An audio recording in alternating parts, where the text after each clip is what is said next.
welcome to the first person who is here. I don't see a stage manager, so I'm not sure.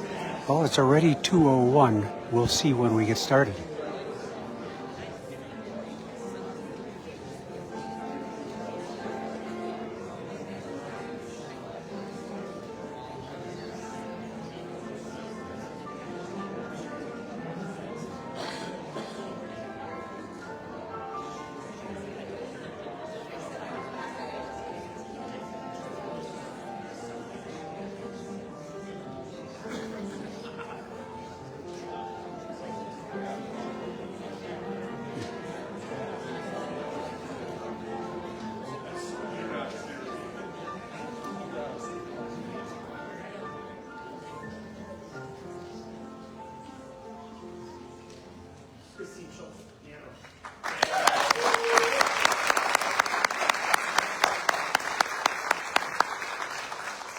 Hi, everybody. I'm going to go off script. Just because Chris and I have known each other for 40 years. Yeah, and I knew she was just going to be playing show tunes. Little did I know she was going to end with that piece that was played at my wedding 52 years ago. So now I can't go on. Also, I gotta say that we have a bunch of special guests. We weren't sure who was going to come to this event, who was still alive. And so it's so exciting to see some of you are still alive, which implies it. So in any case, we want to begin by saying we have several former and one current president amongst us. And so before we begin, let us recognize that you knew in the program that President Emeritus Richard R. Rush was here.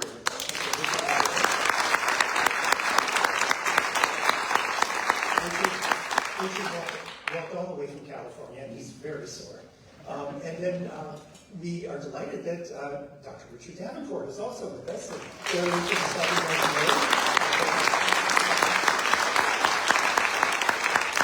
one person who knew that was coming was our current president, Edward Inch, and Ed is saying the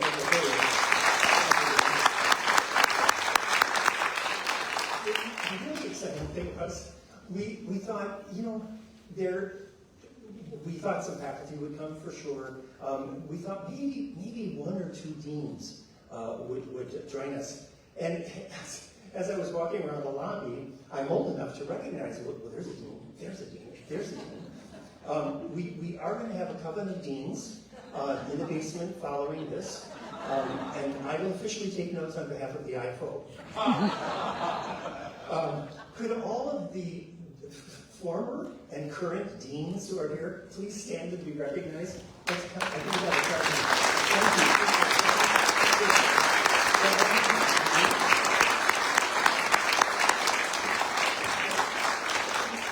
think that's a quorum. We can have this meeting. And I just saw former Vice President John Winkworth is in the back. So John, welcome back to the Now, I know that you're not surprised that this is happening in the Ted Paul Theater. We do want to always give credence and kudos to our beloved colleagues in theater and dance. This particular set is designed by, it's over here, but it's going to change. You got to pay to see that. It's going to change. It's designed by John Paul. The set designer is with us as well.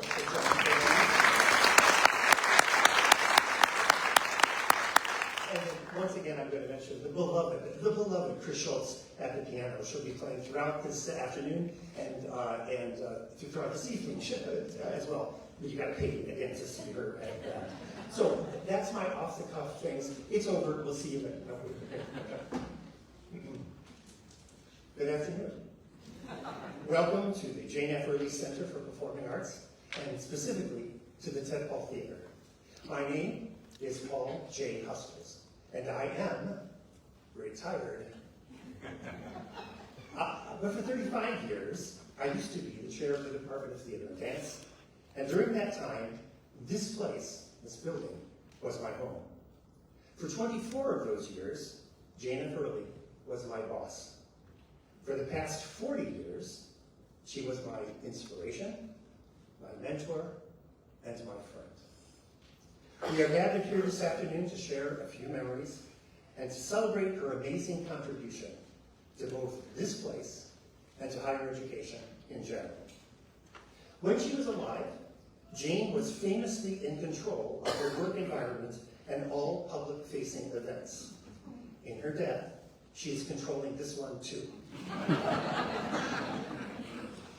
We received very explicit instructions about who could speak, what music we would hear, and what to serve as refreshments. Of course, she wanted me to host, so she knew I would ignore the laws. She said, quote, "No speakers from the audience," end quote. So, if you want to say something, save it for the lobby. She said, quote, "Shortbread cookies in the lobby with hot or cold tea," end quote. We splurged and ordered some lemonade, and also cookies with a little flavor. But we did keep to her speaker list. She was very specific about that speaker list. So if you thought you were going to say a few words, keep them to yourselves. You could probably say them privately, she'll hear you. Most of you know that Jane was a very private person. She was the consummate professional at work and rarely talked about her personal or her spiritual life. I got to know about that spiritual side by attending far too many, what we used to call funerals, now we call them celebrations of life, with her, both before and after I retired.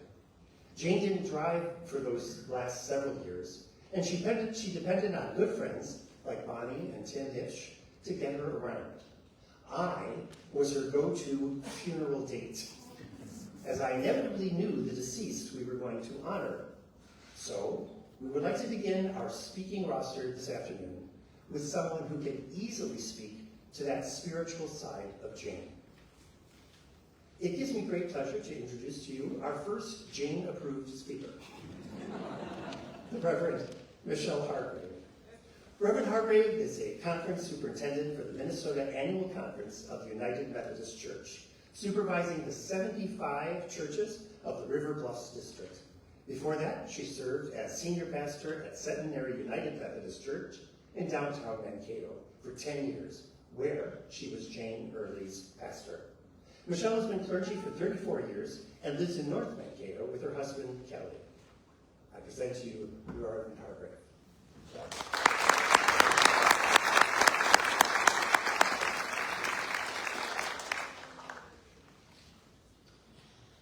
Good afternoon.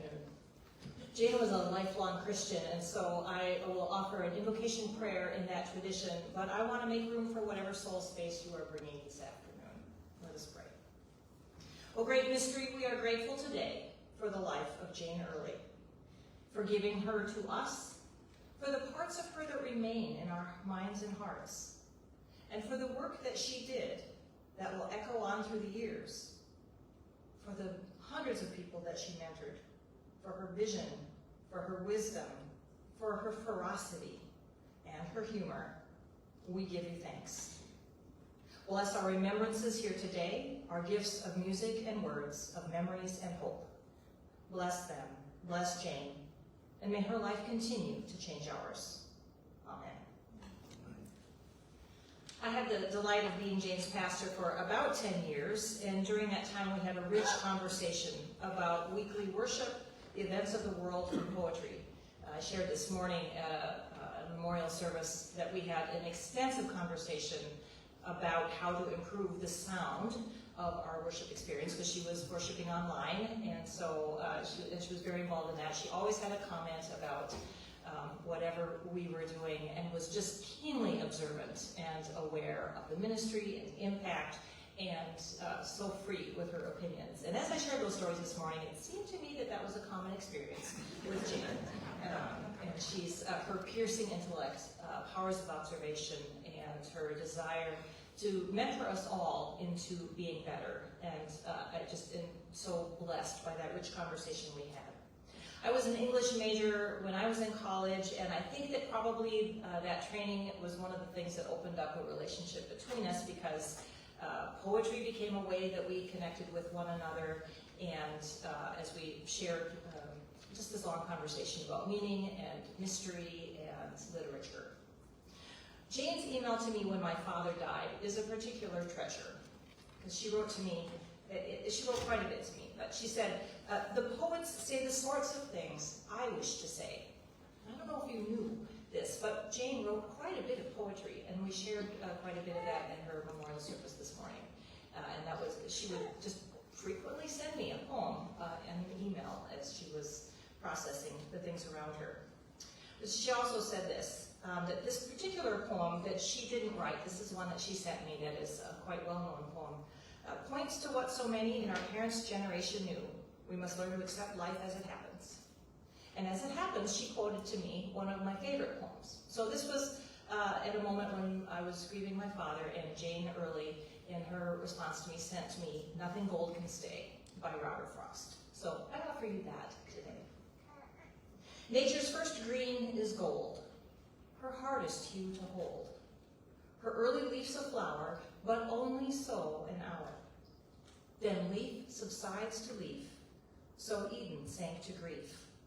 So dawn goes down to day. Nothing gold can stay. Nothing gold can stay. But may our memories of Jane continue to color our imagination.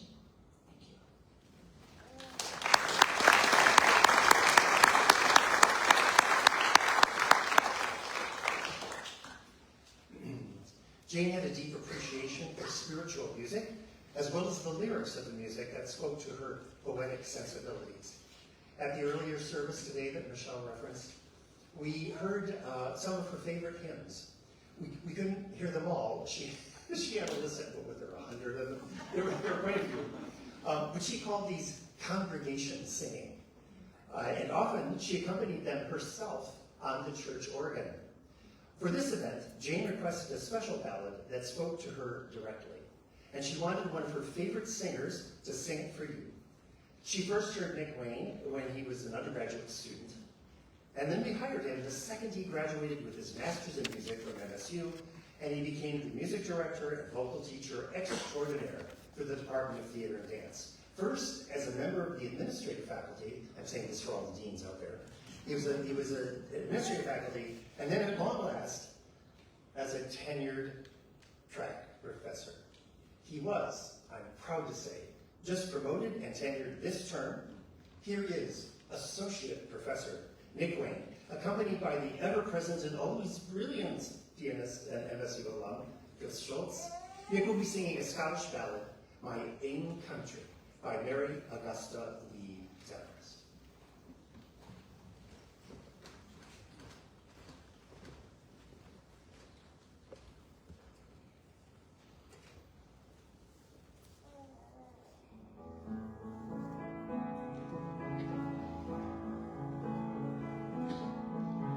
The sun rises bright in France, and fair sets me,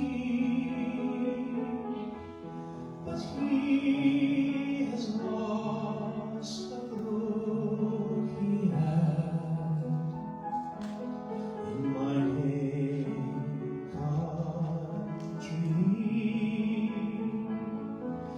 The gladness comes to many, the sorrow comes to me,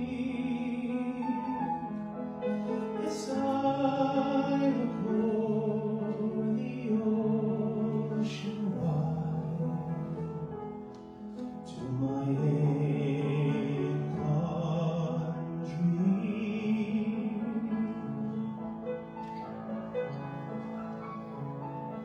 It's no wine ruin that sends in my need, but the love I left in Galloway, in bonny Penny Street. My heavenly husband's money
prove real to me,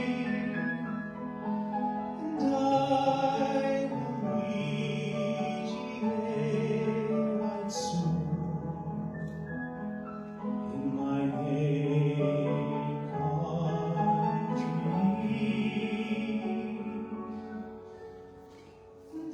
I will reach there right soon in my native country.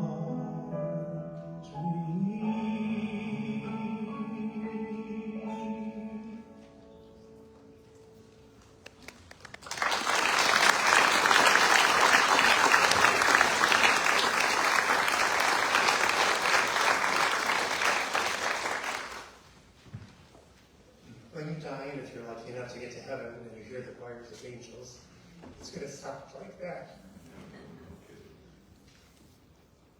Thank you, Nick. And Chris arranged that. They found it online. There was no music there. Chris has this extraordinary ability to play anything in any key because she's an MSU alum.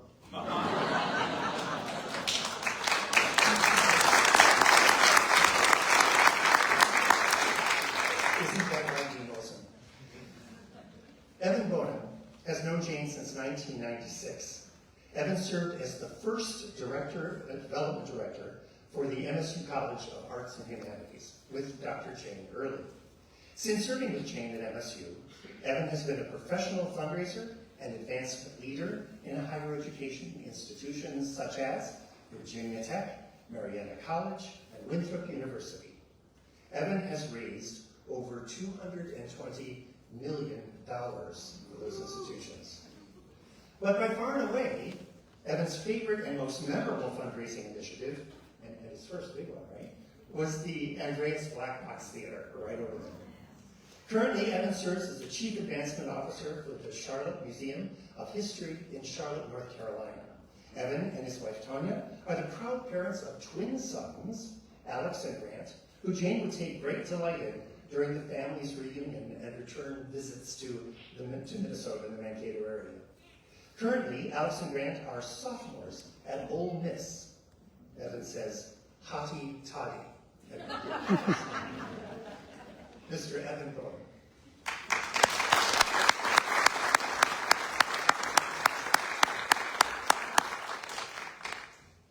I was doing great until that intro, Paul. Thanks.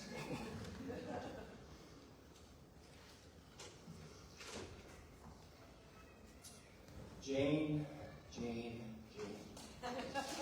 Memories of Jane fill me and all of us here today at the Tadpole Theater and the Jane F. Earley Performing Arts Center.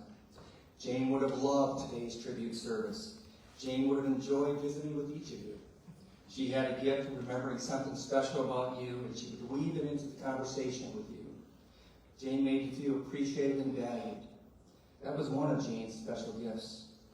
My lifetime journey and friendship with Jane began in November 1995, just a few months before January 96. In November 1995, I was interviewing with Jane and the college faculty to join the college as their first director of development. I had completed the day of interviews, and the faculty search committee was mixed on me. Some thought I should be hired, but others thought they could do better and should keep searching. Jane noted to the search committee and Vice President for Advancement, Ron Corvus, I find Evan earnest, and I believe he has potential. Isn't that so characteristic of Jane? She saw the potential in all of us. Jane was passionate for the potential and success of our students, too. Although she was removed from the classroom and creative spaces as a dean, she remained engaged with the students. As I would complete personal visits with alumni, I would often ask them about the most impactful, the most memorable faculty they had in the College of Arts and Humanities. I would hear stories about Eleanor Annis, Edis Barber, Kiyosui Matsu, Ted Paul, Fred Bach, Florence Momberg, Larry Schnorr, and others who had been committed to student success and could be considered college faculty giants. Although Jane may have been small in stature, I believe she stands tall and joins these memorable and impactful faculty giants. Jane was a fierce advocate of the college's students and faculty, both in the community and Dean's Council meetings. Jane believed at MSU that all boats rise with the tide, but please remember that the tide is the College of Arts and Humanities. As I think of life in the College of Arts and Humanities with Jane, I think of a couple signature events that capture or exemplify Jane and her commitment to students, the College of the Arts and Humanities, and MSU. I attended many a craft talk or public reading of the Good Thunder reading series with Jane in the Centennial Student Union. Jane may have been dean of the college, but in her heart, she was always a writer and American literature teacher, and loved what the Good Thunder reading series provided to our creative writing students and the Mankato community. The college convocations to kick off a new academic year were must-see events and always locked into my calendar. One of the convocations that still resonates with me today had the theme, heavy lifting. Jane spoke to the college faculty and staff and noted the role and responsibility we had to our students. Jane implored, we must do the heavy lifting for our students in the university. In 1994, the annual Purple and Gold Galas to celebrate philanthropy and MSU donors were launched by Vice President Ron Corvus and Emeritus President Dick Rush. During a few of the early Purple and Gold Galas, Jane and I appointed ourselves as official readers to the galas so that every donor and guest met us and were touched by the College of Arts and Humanities. We took every opportunity to advocate and put forward the college and our faculty and students. As today's program notes, Jane was a fundraising pioneer at MSU. What was one of the enduring keys to success for higher education advancement that Jane taught me? Jane was a wonderful storyteller and taught me how to be a storyteller and keeping our faculty and students as a central storyline. You began every story with a student and ended every story with a student. Our fundraising trips together took us to the Twin Cities and crisscrossing all across Minnesota and Iowa. We also completed annual trips to Naples, Florida to meet with Lowell and Nadine Andreas and other alumni donors. I need to remind you that these travels were the age before Google Maps, GPS, and phone apps. Sometimes we knew where we were going, but most often our travels involved Jane serving as navigator with atlases, state maps, and directions from alumni donors strewn across her lap. When we opened the Black Box Theater in 2000, which was made possible entirely for private philanthropy, and many of you here today, there was still some work completed. In that regard, Jane and I owe Emeritus President Dick Rush and MSU an apology. Dick, after the Andreas Theater, Black Box Theater, we are sorry we didn't get the new visual art plan built. Paul Hustles is directing this tribute service, and brevity is important. I do not want to be blamed for my scene going too long, so I need to conclude, and I will do so with Jane's favorite poet, Robert Frost. Into my own. One of my wishes is that those dark trees, so old and firm they scarcely show the breeze, were not a swerve, merest mask of gloom, but stretched away unto the edge of doom. I should not be withheld, but that someday, into their vastness I should steal away. Fearless of ever finding open land, or highway where the slow wheel pours the sand. I do not see why I should e'er turn back, or those should not set forth upon my track. To overtake me, who should miss me here, and long to know if still I held them dear. They would not find me changed from she they knew, only most sure of all I thought was true. We hold you dear, and we miss you, Jane.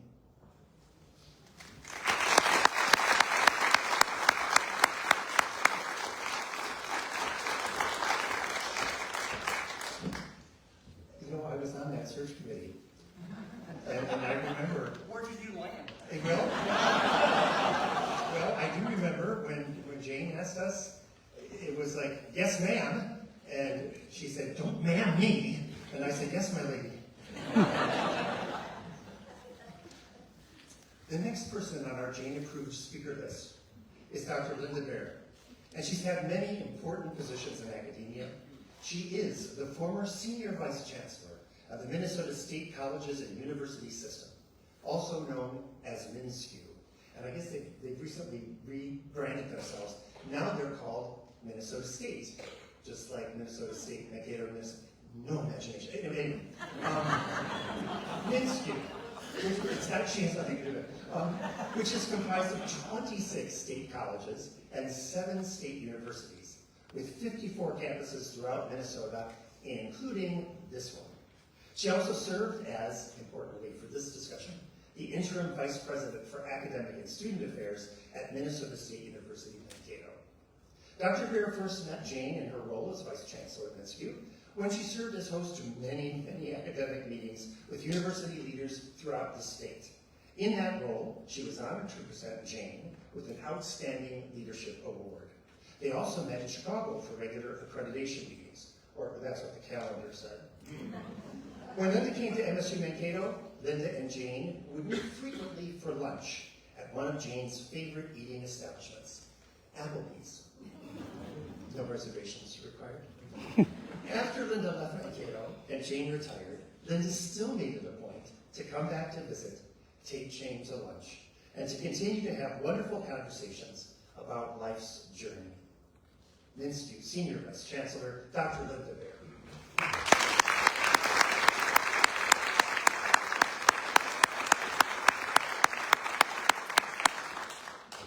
Good afternoon. Well, what can we say about you? Some people come into our lives and quietly go.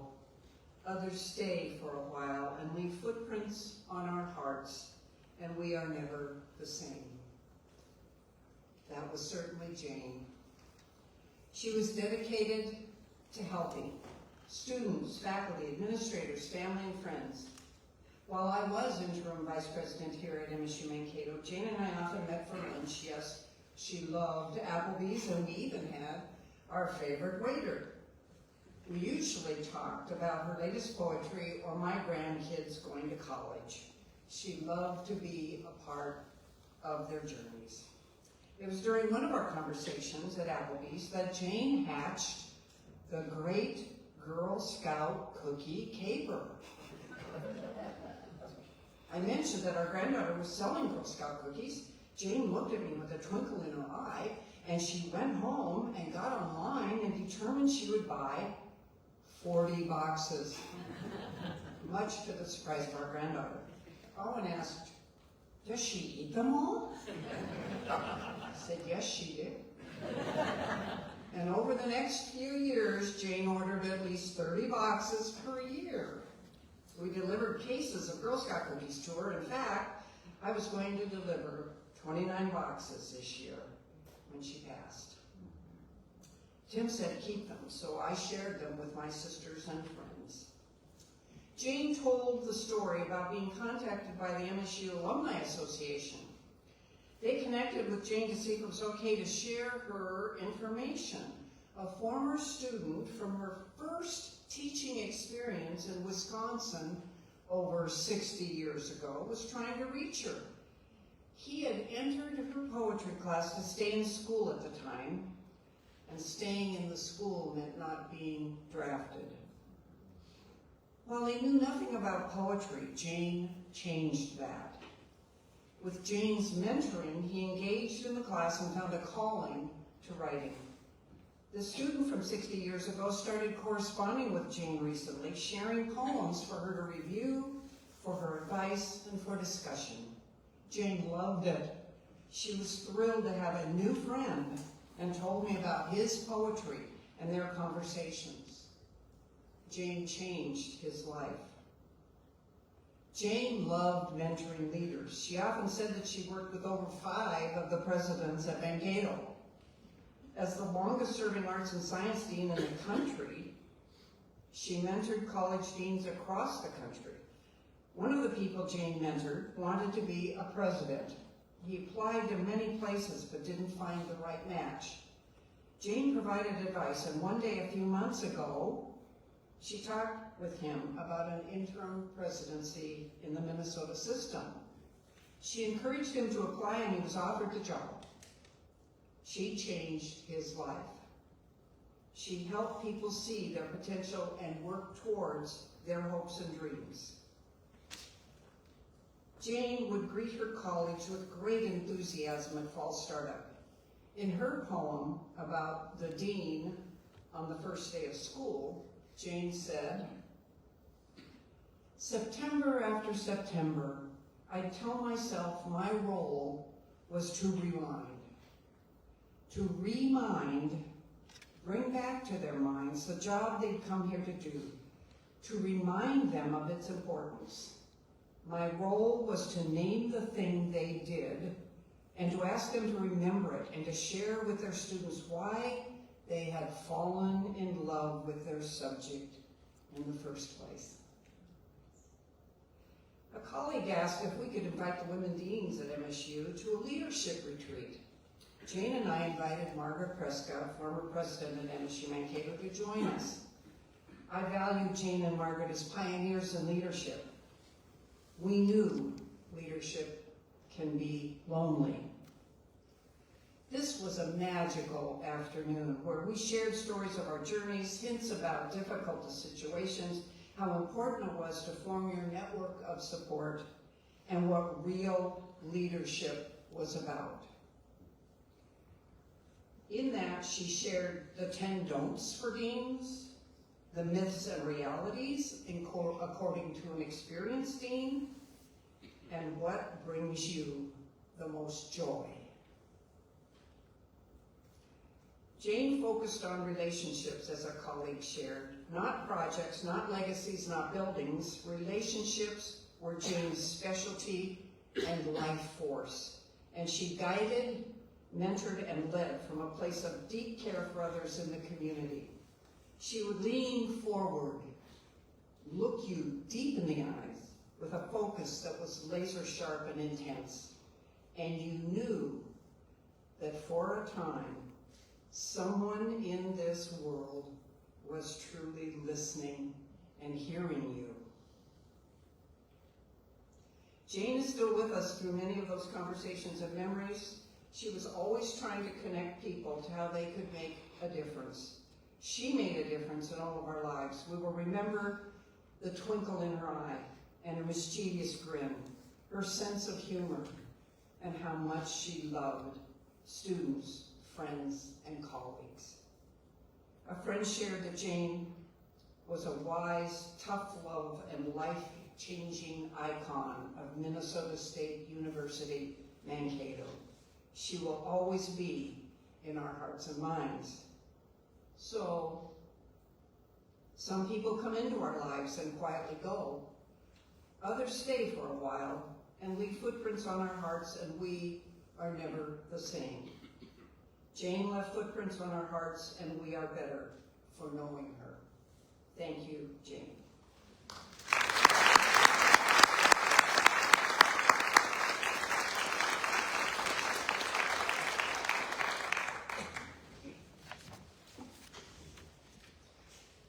Jane and I not only went to many celebrations of life together, we planned a few too, most notably for Daniel Prescott, and then for his wife, President Margaret Prescott, right here in the Ted Paul Theater. And rumor has it that Ellen Steck, President Margaret Prescott, is she here? Thank you. Oh my God, Ellen Steck, ladies and gentlemen, is here. We walked in and I thought, Margaret's here. Oh my God. Welcome back to MSU. We're delighted to have you here. Ellen, of course, also served as the president of the foundation and is an amazing person in her own right. But anyway, we have these two services here at this place. And we always thought it was important to feature some of the local talent of the time. And God knows there was always plenty of local talent to showcase. Theater and Dance is currently producing the American Musical Theater Classic, Oklahoma.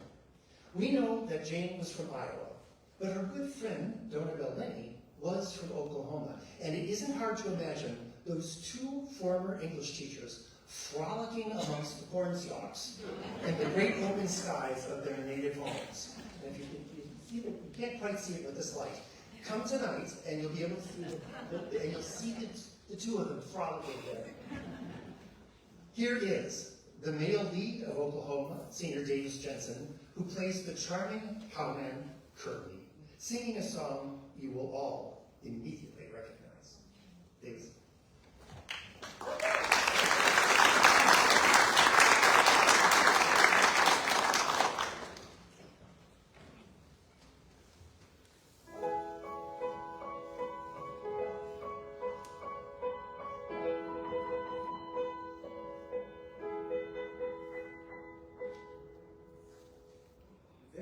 There's a bright golden haze on the meadow. There's a bright golden haze on the meadow. The corn is as high as an elephant's eye, and it looks like it's climbing clear up to the sky. Oh, what a beautiful morning, oh, what a beautiful day. I've got a beautiful feeling, everything's going my way. All the cattle are standing like statues. All the cattle are standing like statues. They don't turn their heads as they see me ride by. But a little brown maverick is winking her eye. Oh, what a beautiful morning, oh, what a beautiful day.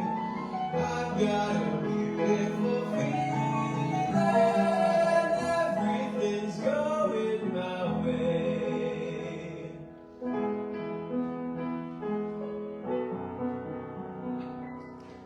All the sounds of the earth are like music. All the sounds of the earth are like music. The breeze is so busy, it don't miss a tree. And an old weeping willow is laughing at me. Oh, what a beautiful morning, oh, what a beautiful day. I've got a beautiful feeling, everything's going my way. Oh, what a beautiful day.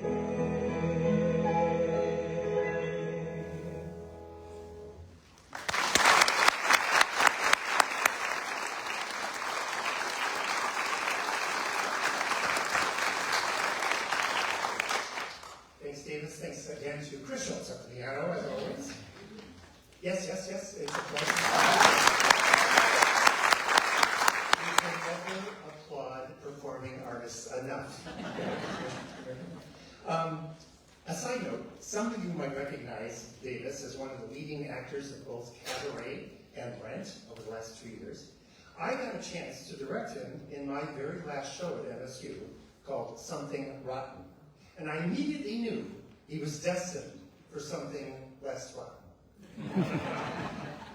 Making this performance even more special, Davis is one of the 2025-2026 Jane F. Earley Theater Scholars.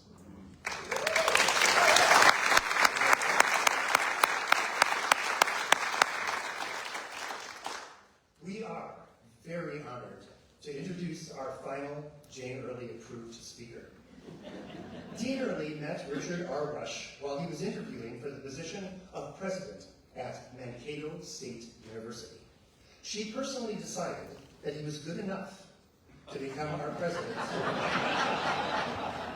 for the following 9 years, and a professional and personal friendship bloomed during that time. Our Minnesota weather proved to be a bit too much for him, and he eventually returned to his beloved California, where he became the founding president of California State University Channel Islands, all of those islands. He is president emeritus of that institution, where they also named the administration building Richard R. Rush Hall, in his honor. Always a great supporter of the arts, President Rush currently serves as the chair of the board of the Museum of Ventura County, that is in California, and has nothing to do with former Minnesota Governor Jesse Ventura. Just to be clear. Our own Minskew, better late than never, also finally got around to name Dr. Rush President Emeritus of Minnesota State University, Mankato. Please welcome to the stage President Emeritus Richard R. Rush.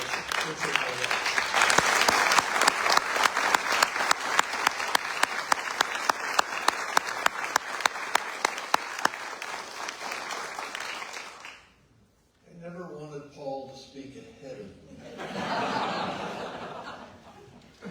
Good afternoon, everybody. It's a pleasure to be with you again here in Mankato, and an honor to speak at this celebration of life for my dear friend, Jane Earley.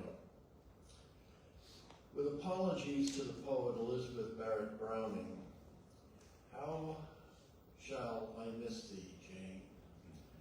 Let me count the ways. Well, let's start at the beginning. That, as Paul said, was during the time I was a candidate for president here. And having gone through the whole process, I came into the president's conference room for the exit interview, and Jane was sitting at the end of the table as I came in the door. And as I walked in, she grabbed my arm and said, "Clean up your act."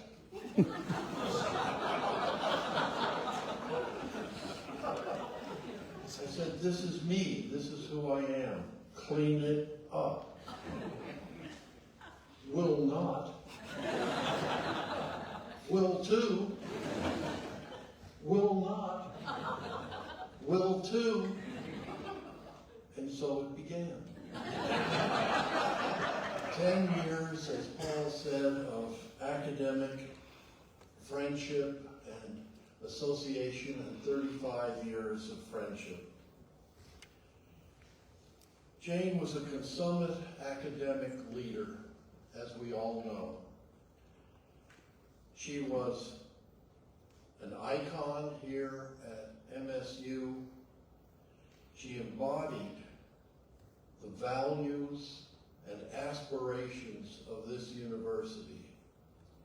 And as we move forward during my years, and as it has continued in the successive years, those values have continued because they are the essential MSU values. She was a trusted source of integrity. The decisions that were made at MSU were grounded in that integrity of who this university is, what it wants to accomplish, and why we are here for students. She was an inspiration, as Evan said, to preserve and foster the commitment to service. We were here for others, not for ourselves, but to use the talents that we were given in the service of others as we had been asked to do. But she held us all to a very high standard. As Evan and Linda pointed out, and actually to Michelle as well, and what's his name, the MC man. Jane and I shared a love of poetry, most notably the lyric. Though I dumped some Milton on her from time to time, just to keep her honest. And what did I get in return for teaching her about the greatest poet of the 17th century who wrote that masterpiece, Blind? I got the look.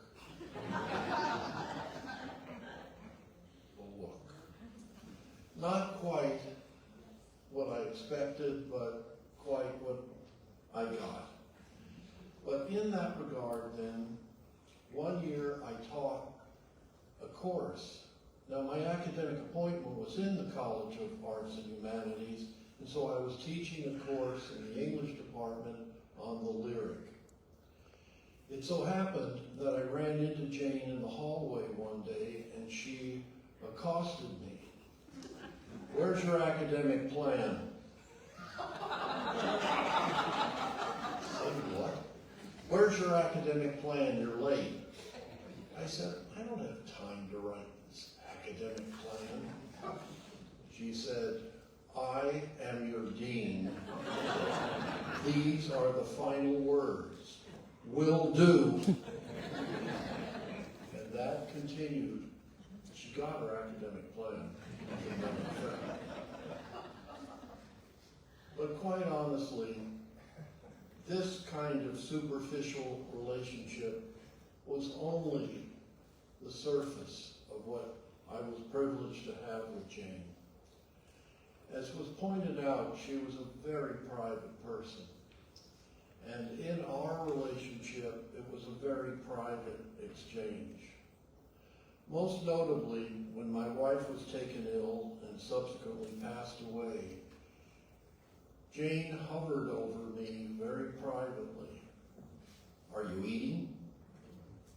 Are you sleeping? Are you taking care of yourself? Constantly checking on me to be sure that I was all right. These acts of friendship, of concern, of care, of private support meant the world to me and continued on. I tried to allay her concern also by quoting her favorite poet, Robert Frost, and I said, Jane, I have miles to go before I sleep. And she said, are you eating? And when it transpired that I moved to California and took up the responsibility there, this concern did not stop. How are you doing? Are you eating? Are you sleeping? What are you doing for yourself? Take care of yourself.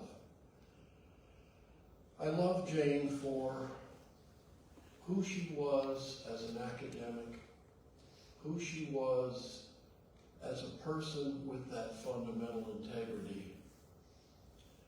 I loved her for her concern, ever the friend. The bond between us never lessened, though it was kept just between us. And now she's gone. Again, with apologies to Elizabeth Barrett Browning, I asked the question, shall I ever forget thee, Jane? And I respond, I am the president, I get the last word. Will not.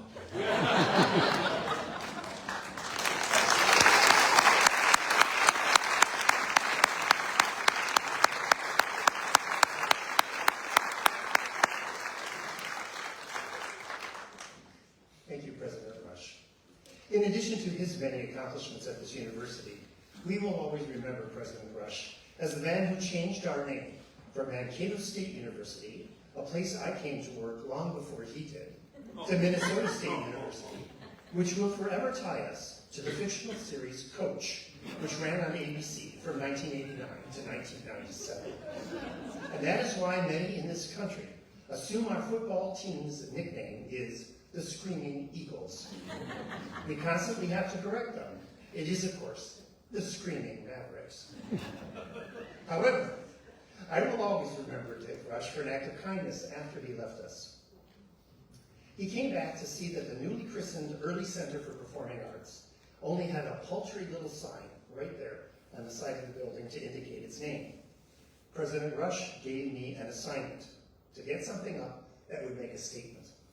And so the university designed and installed the giant lettering above the main entrance from the parking lot. And Dick Rush personally paid for it, so there would be no questioning or objections about it. And there were none.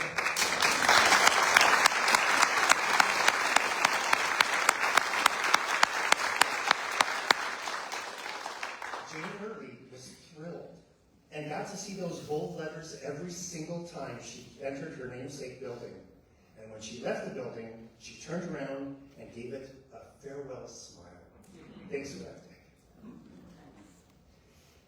It was 2011 when we dedicated this building in honor of Dean Emerita, Jane F. Earley, and she personally picked the performances by both the Departments of Theater and Dance and the Department of Music. And as part of that, she chose one of her favorite songs from the brilliant Stephen Sondheim musical, Into the Woods. Always a woman who appreciated the importance of words, this song spoke to her on many levels.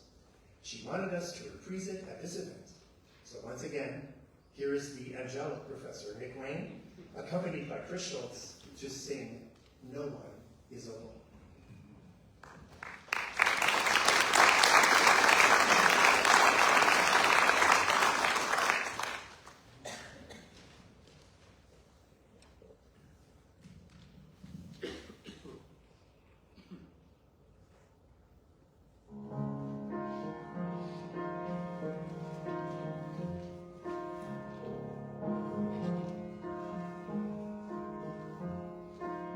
Mother cannot guide you.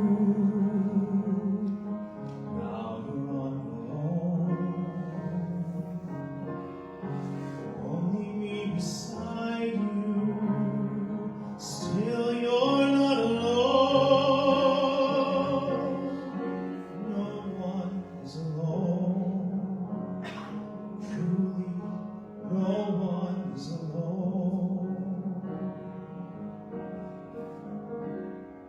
Sometimes people leave you halfway through the wood. Others may deceive you. You decide what's good. You decide alone. No one is alone. People make mistakes, fathers, mothers, people make mistakes, holding to their own, thinking they're alone. Honor their mistakes, everybody makes one another's terrible mistakes. Witches can be right, giants can be good. You decide what's right, you decide what's good. Just remember, someone is on your side, someone else is not. While you're seeing your side, maybe you forgot they are not alone. No one is alone.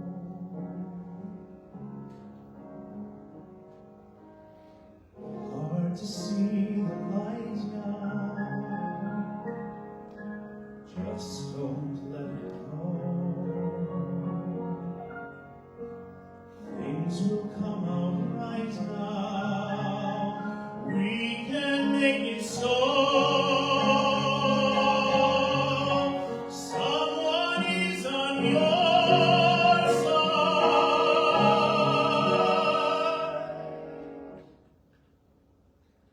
No one is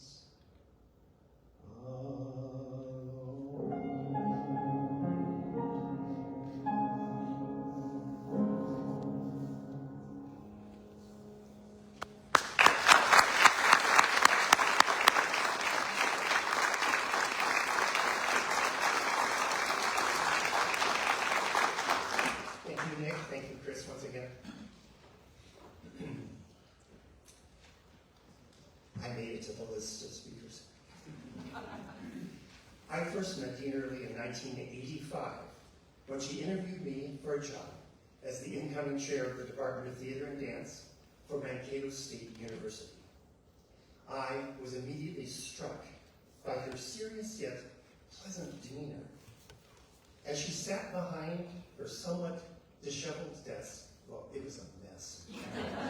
Of course, I noticed her blue double knit polyester silver suit with a silver pin, because theater people notice things like that. Later, I realized that this was a self-imposed uniform. I assumed she was a former nun. I went to Catholic grade school, and we all had to wear uniforms. That way, you couldn't tell who the wealthy kids were. And also, you never had to think about what you were going to wear early in the morning. I assumed Jane was a wealthy kid who didn't want to show off, except for that silver pin. A clear indication of her wealth. During the interview, I was continually impressed with the quality of her questions. They were probing, far-ranging, insightful, even aspirational. Sometimes you can just tell that a person is smart. I could immediately tell that this woman was a lot smarter than I was. But oddly, I did not feel at all threatened by that. I was thrilled. I thought, I can learn from this person. And when she stood at the end of the meeting, I immediately ascertained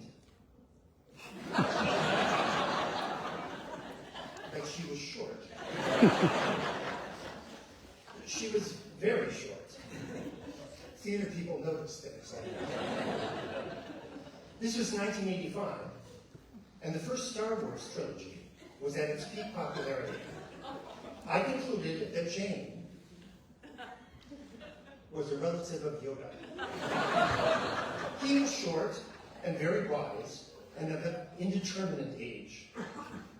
I found Jane to be short, very wise, and of an indeterminate age too. As I left the interview, I was sure of two things. First, she would make a great boss. And second, she was a former nun related to Yoda. To be sure, some of my colleagues, both professors and chairs, felt a bit intimidated, even threatened by Jane at times. Maybe that was because she was indeed a stern taskmaster. She did not suffer fools lightly. Somehow, I convinced her I was not a fool. Or if I was a Shakespearean fool. She cherished honesty, plain dealing. She herself was a master broker, and her specialty was getting things done. And those things inevitably helped students and faculty. Faculty sometimes in spite of themselves. And by the way, Jane, I think, had a pretty perfect record of guiding us faculty to promotion and tenure. She helped her fellow administrators in making Minnesota State University a better place to work, to grow, to flourish, and yes, to play. She was open, fair, encouraging, just. She had everything you could hope for in a dean. And, has been mentioned by several people, she had this great sense of humor. She specialized in the dry, acerbic quip, but she loved all types of humor, from slapstick to satire, from bawdy to esoteric. And that laugh. She could and would laugh right out loud. In the theater, you could always tell she was always either there or there. And you could tell because she was the one who got all the jokes. But my favorite expression of Jane was her giggle. Now I know some of you picturing Dean Earley giggling might be a stretch, but she was giggling all the time, mostly under her breath, mostly at human folly, or a New Yorker cartoon, one of the two. Jane was also, as you have heard, exceedingly generous, both with her time and resources. You've read in our program how she would come to as many events in this building as humanly possible, and also to the art gallery and the literary readings and philosophical seminars right across the street in Armstrong Hall. After plays and concerts, she would hang around the lobby or the halls like a fangirl, waiting to congratulate the student or faculty performer and to keep them with praise or sometimes with suggestions for improvement. By the way, she's harder on the faculty than the students. She took particular delight in tracking the progress of the student early scholarship winners, and at least in theater, she would always ask about them, both the ones that she could witness on the stage for herself, and the ones backstage, the backstage workers. She knew each and every one and delighted in their inevitable success. As also noted in your program, Jane was a tireless fundraiser and philanthropist in her own right. She didn't care for the accolades, but she did think it was important to set an example. She knew one secret of fundraising very well. If you are a donor yourself, it is much easier to ask others for donations. And she was a big donor, and she asked for big donations. God bless Nadine and Lowell Andrews. One fun fact, we retired faculty and staff at MSU have always had the privilege of receiving complimentary tickets to theater productions. We forced administrators to pay for their own tickets until the moment they retired. Oh, and I'll never forget Margaret's face when I told her she had to start paying for her tickets. She said, okay. I think they were $4.50 at that time. When Jane retired, I told her the tickets were now free. Her reply, quote, nonsense, you need all the money you can get. We did. She dutifully paid for every ticket, even if she knew her health would not allow her to regularly come to the theater in these last couple of years. And I'm sure she has a ticket for Oklahoma right now. You'll find her name emblazoned on a whole bunch of seats that you're sitting in right now. It's right around that last row there. I think there's 10 of them. When we did the reconstruction of this theater, she was part of that campaign. She was part of all the campaigns. On November 12, 2004, the former MSU Dean of College of Social and Behavioral Sciences, Dr. Susan Coltrane-McQuinn, presented a lengthy and thoughtful speech about Jane to the Council of Colleges of Arts and Sciences at their annual meeting where they were honoring her. In it, she said, and I quote at length, I would like to conclude my introduction of Jane today by reading excerpts of a poem, you knew that was coming, of a poem that she wrote in 1982, written in the voice of a woman whose job it was to give displaced homemakers advice about how to make a living and live a life. The poem is entitled Faded Women, and in many ways it serves as a metaphor of what Jane Earley has herself aspired to do and what she has done as a dean throughout her career for students, for faculty, and for other deans by word and by example. Faded Women, written by Jane Frances Earley, from an image by Mona Johnson. I take this job, this important job, because I need it, my job, this important job. It's with women who need and need to find a job. They come to our office to find themselves.